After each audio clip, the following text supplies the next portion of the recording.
What's going on, guys? Welcome back to the channel. This game week is going to be absolutely massive. Why do I say that? I don't know. It could be big for you, could be big for me, but let me bring you up to speed exactly what's been going on with my gallery, because it's been a few weeks since I've posted, and then we'll take a look at the lineups and see which lineups can make it a big weekend for me. All right. So first thing is I won this guy, Andrew Thomas, which is actually a pretty good win. So new season as well, 2024. A pretty good win, even though that I'm not going to be using him. You can see here he's played a few games. That's because Stefan Fry was out injured. But if you've been following the channel and following my gallery, you know that I've got Stefan Fry. Now, the old season Stefan Fry. So I'm handcuffing here, really. If Stefan Fry gets injured or whatever, then I've got Andrew Thomas to come in, and it's a new season card as well. So I'm probably going to keep him. I think it's something that I'm going to look to do, is handcuff some goalkeepers to avoid, you know, that random, not having a goalkeeper so you can't put a lineup out, that type of stuff. So I'm going to be keeping him, and it's not a bad win. Along with that game week, I won Pele Clement, and I've never really heard of this guy. I mean, again, if you've been following the channel, you know that I was a fan of Sparta Rotterdam when Vito van Cruz was there. Watched a ton of their games because of him, and it was such a shame that he actually went to the Middle East, but is what it is. But yeah, Pele Clement comes in. No idea who he was, but as you can see here, he's been scoring really, really well. As we know, though, seasons are coming to an end, and there's only 4 games left. So, you know, do I keep him? He had a really good matchup this game week, and that could have been the one. It could have been him. It could have been him, the one who had a massive game week and a big game week for me. But yeah, we'll come on to him a little bit later. Then I finally sold Ricky van Wolfswinkel, and he done really, really well for me. Earned a couple of thresholds for me. You can see he's been in pretty good form for FC20. He's got that number 9 role at the moment. Played the last, 7 games, 90 minutes. But again, season's coming to an end. Another really good fixture here in a couple of weeks' time. But yeah, again, you'll see what happens to him. Obviously, I've sold him, and let's see what happens for him next season, is what I was trying to get out with that comment. So yeah, he went. What did I sell him for in the end? 0.0116. Not too bad, considering I picked him up probably half that price.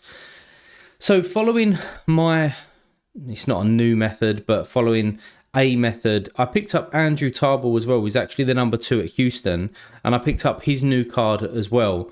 Don't know if you can see where I picked him up. Oh, that's because I'm on super rare. Let's move over to rare. Yeah, I instant bought him, and I don't know why. I don't know why that's happening. It's happening a lot with me on Sorare data, so I don't know if that's a bug or anything. But yeah, why is it appearing like that? Anyway, if you come down into here and then go into rare, you'll see exactly what I paid for him. 0.047, and then since then he's gone up in price a little bit, which is good. But if anything happens to Steve Clark, we know that he's kind of getting older, although he's so solid in terms of AA and his home appearances. If anything happens to him, at least I've got Andrew Tarbell to come in, and it's not killing a lineup for me. So yeah, he comes in. Nothing too exciting so far, right? And then we bring in Daniel Lovitz. Now, we know that I like Daniel Lovitz. I don't know why. He was one of the first cards that I bought, first teams that I kind of followed with Nashville. He takes some of their set pieces, and as you can see there, he's not a great scorer in the last few weeks. Actually, pretty terrible. He could have had an assist in this game, though, because he whipped in a ball and then it turned out to be an own goal. So, you know, that would have boosted up would have got him a nice little green score. But they've got a couple of good fixtures coming up. We've got Earthquakes, like San Jose. We've got Montreal. Charlotte away is not too bad either. Toronto at home, Atlanta at home, and then back at Montreal again. So the next few games it's a chance for Nashville to get their season back on track. Not that he was ever on track, to be honest with you, this season. But they've got Zimmerman, who should be back this weekend. I don't know if he's going to start, but more than likely probably coming off the bench. So that means that Lovitz will probably play on the left-hand side of a back 3 rather than his kind of left back / fullback position, but it's a good fixture, and I brought him in not only just for this, but for in-season competitions as well. So that's why I've got his new card in. Really, really cheap. It's like £8 or something like that. And since then, you know, other people have bought his cards. Yeah, somebody paid, a little bit more than what I paid, but he's just coming into the gallery as a filler, basically. Then I bought this guy. Again, a new card that was about £7 or something like that. Because he has just transferred to New England Revs, and I think that he will be starting there.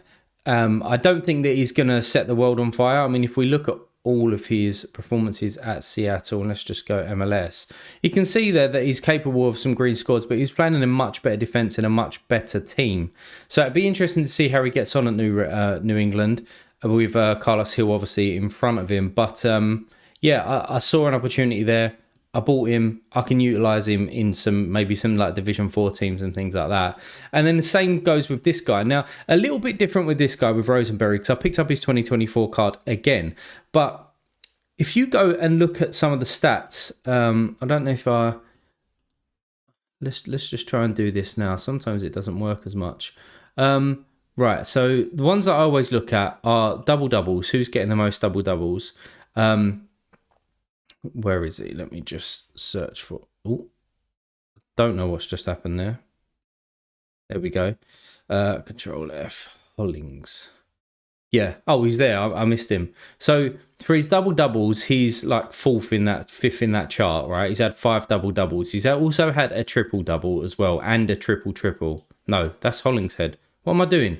I'm looking at Rosenberry. Jesus Christ. Come on. I know it's early, but fuck me. Rosenberry comes in. So he's had 3, which is not too bad, you know, in middle of the road, right? And then we look at effective clearances. Is it that one, or is it 1 tackles? He's had I'm really not proving my point here, am I? 5 tackles. There is some stats in here that I was looking at that was pretty decent. Oh, I'm looking at L15. I don't want L15. Well, this is good work for a video, isn't it? Right, let's go. 1 tackles. Hollingshead. All right, that's gone down to 2. Jesus Christ, what is going on here?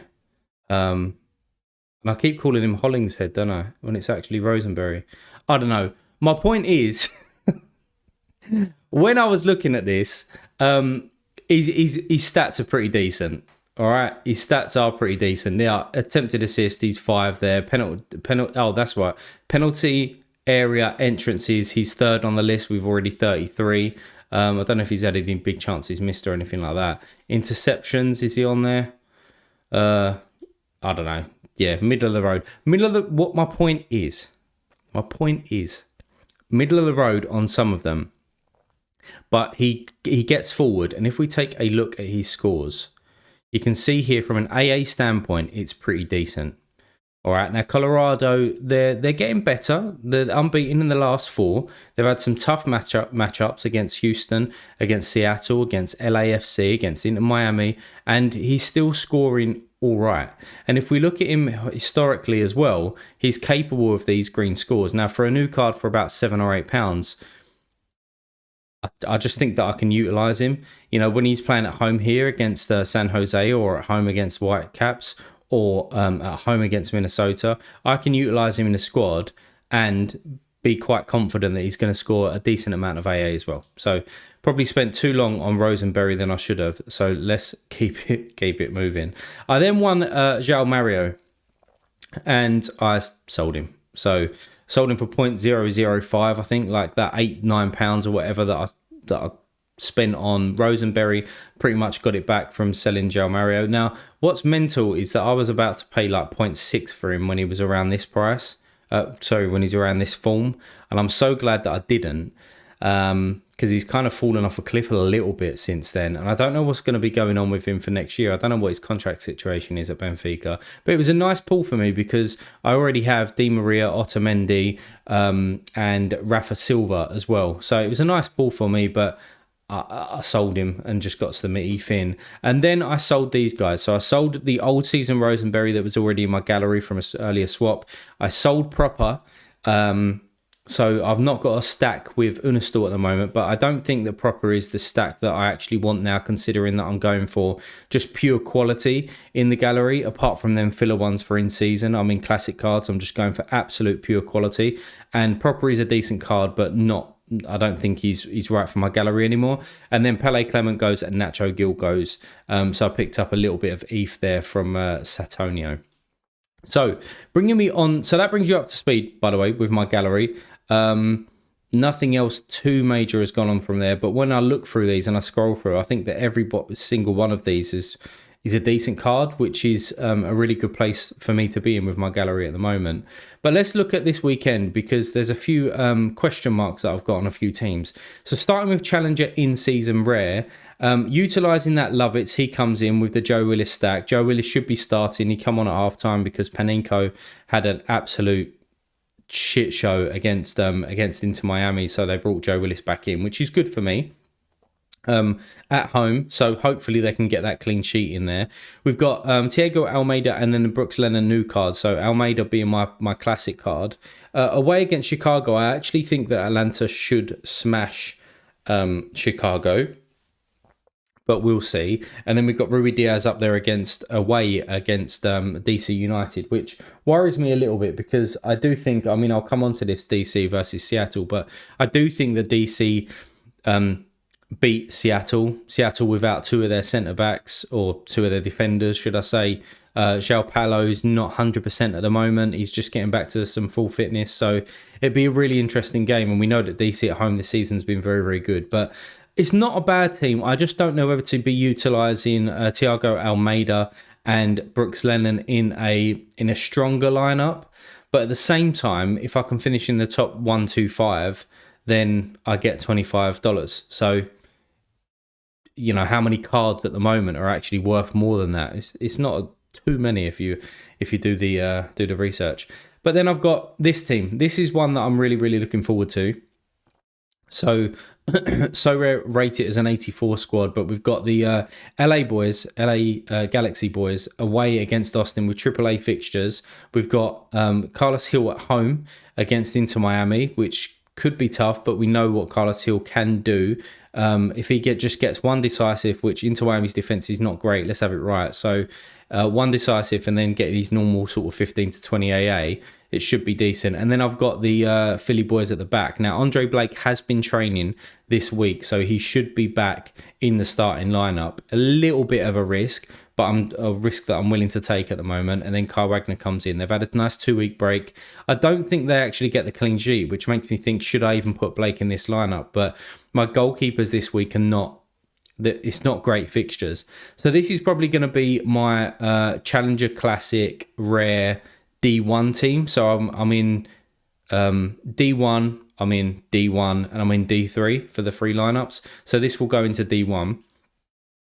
The next one is this one, and this will probably go into D1 as well, because I do fancy DC United against Seattle. And then we've got Herrera coming back, we've got Click coming back from a little break after suspension, and Benteke up top. Forsberg wearing the armband at home against Vancouver.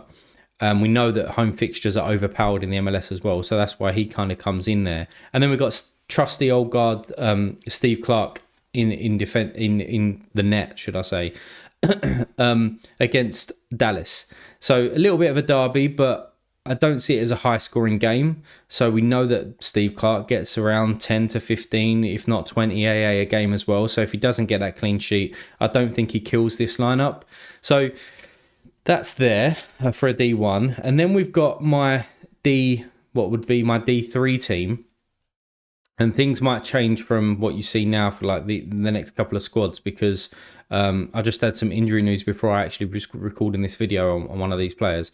But we've got Stefan Fry and Tolo Nuhu there at the doing the defensive stack. I could put in a Lovitz, which might be better, but is what it is. I don't really care about this lineup, because I don't think Rossi is going to start. I think that he might come on for 20 minutes or so, being that this is a fixture smack bang in the middle of their Champions League games. We've got Osario there away at Orlando. He's been doing okay in terms of scoring and AA and stuff this season. And then Tommy's been on fire in terms of scoring goals. So it is a little bit of a throw up lineup and a throw away lineup. What I could do here though is bring in somebody like a Gressel.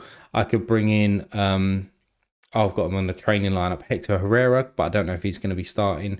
But it is what it is. An all-star team though, this is a strong team for me. And this is where I might have to do a little bit of changing around, because apparently Evander had a slight knock and it's going to be a late call whether he starts. So I might swap him with, who did I have in here that's kind of guaranteed? Maybe Tommy. I don't know. I'll swap him with somebody. But yeah, so he'll come out. And Di Maria, AAA fixture, a tougher matchup than AAA actually suggests, but with Otamendi and Di Maria, they're capable of scoring big. We've got Messi in there as well. There's a lot of chat around if Messi's going to be playing this week, and I've done a little bit of research, and I think Play Sharper backed that up as well before. I've done the research before I read that, but he did play on turf against Charlotte last year, and I'd be surprised if they left him out. He's been training this week as well, so even if he comes off the bench for half an hour, we know what Messi can do. So I'm confident about putting him into a decent-ish lineup. And then we've got Tim Melia in goal there as well. But this is what I'm saying. My goalkeepers are not great. They're not great fixtures this week. And it's an area that I think I might need to check and get some better options in. But yeah, this would be my all-star team. As I said, I don't know about Evander at the moment. Maybe, I don't know, I'll bring somebody else in.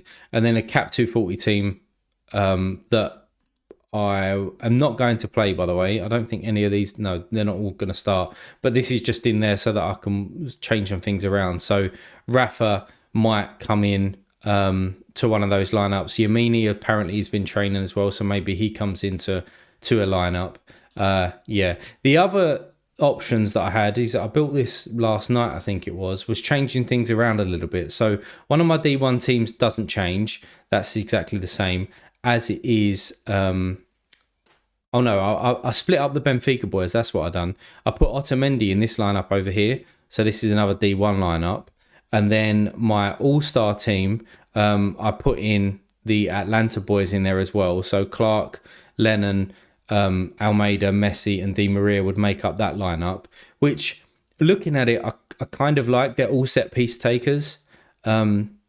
Kind of like that a bit better, but then that obviously does weaken my in-season challenger team, but it does bring Forsberg over there with a decent fixture as well. So yeah, I changed some things around. It'd be interesting to see what you guys think, whether these lineups are better than the ones that I've just spoken about. So what did I call this? I mean, I'm not gonna ask you to put that into the chat, but say these lineups are like my B choice, and then I have my A choice that I just talked. Leave a comment down below as to what you think I should play. I'm leaning towards these, but I'll probably have another play around with them certainly before the deadline. And who knows, I might even pick up another goalkeeper. I feel as though I need another goalkeeper at the moment. With Una still not playing this weekend, it did leave me, I don't know, short of options. Not short of lineups, but short of options. But yeah. So there we go. Brings you up to speed with my gallery. You know, hopefully it's going to be a big weekend this weekend for me and for you. And I've got an exciting video coming up actually, which I'm waiting on some people to get back to me and stuff. But I'm really looking forward to that one. It should be dropping in like about a week or 2 weeks time. Really, really interested. I think there's a lot of people out there at the moment that are unsure what to do with their gallery or lost a little bit of a spark or whatever. And it would just be... and I think that I'm a little bit in that position. So anyway, I won't say no more about it, but I am looking forward to that and looking forward to how you guys see that as well. But if you like this video, hit the like button. If you want to see some more, hit the subscribe button. Good luck this game week. And as always, I'll see you in the future.